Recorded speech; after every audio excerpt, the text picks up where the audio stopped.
So I'm just talking about hexagons here, having a go with paper piecing patchwork.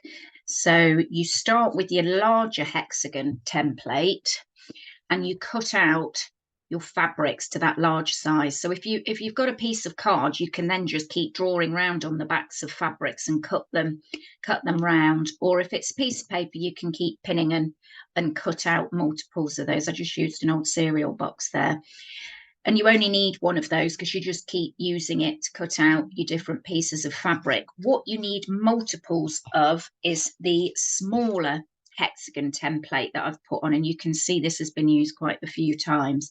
And then what you do is you pop that inside your larger hexagon and you're folding round the raw edges. So I just start from one of the edges there at the top, fold that in, rotate, fold the next one in. You can just pop a pin in for now, and then I'll carry on round, fold in the next raw edge, pop a pin in,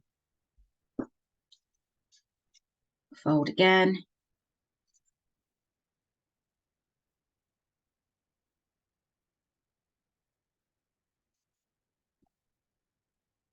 pop a pin in,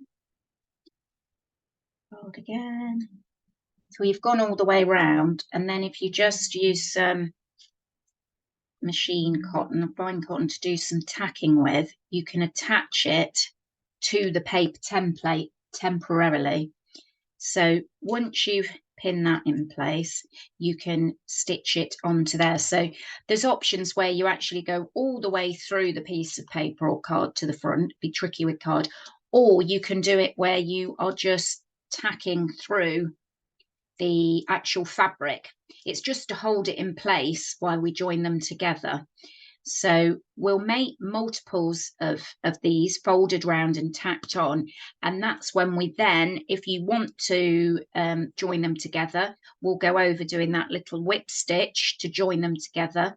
Once your whole shape's joined how you want it to go, you then undo your tacking and take out the card or paper and then place it where you want to go. Or you may just want one sort of randomly added throughout your scroll as well if you want to. So in which case we wouldn't need to be doing this tacking because it's not going to get joined to another one. I'd just iron it, potentially sort of stitch this raw edge down once you've taken the paper out, and then lay it down and stitch it down onto your backing fabric without the piece of paper or card in it. So that's your paper piecing patchwork there. For those that perhaps want to try the clamshells as well, there are instructions on Canvas that you can download as well, and the templates. But again, it's the same theory of you have one larger piece here that inside that you can see there, you've got the seam allowance there for the top. This could be bigger as well. So it's got the seam allowance for all of the bottom part as well. So when you cut out your inner one, what I've done here is I've cut this so that you can see here when I place it on what would be the fabric, I'm only pressing over the arch of the raw edge because this bit is left raw so that you can layer it up with other clamshells in multiples. But what you may want to do, and what I've seen before, is here the seam allowance here at the bottom is if you cut out a card template this smaller size, so I'd also sort of cut off another little bit from this card template, you could then just make completed clamshells that are just standalone ones that don't get all laid down, and therefore would have a neat edge all the way round like the hexagons.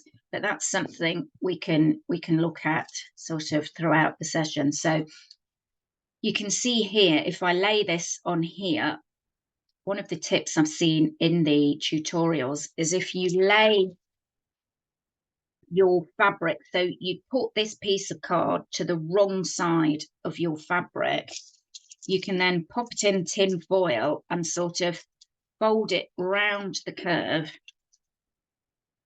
You may not even need to sort of press it gently. But doing that with the foil is sort of a cheat's way of turning under the raw edge of a curved edge. So you can see there, that's sort of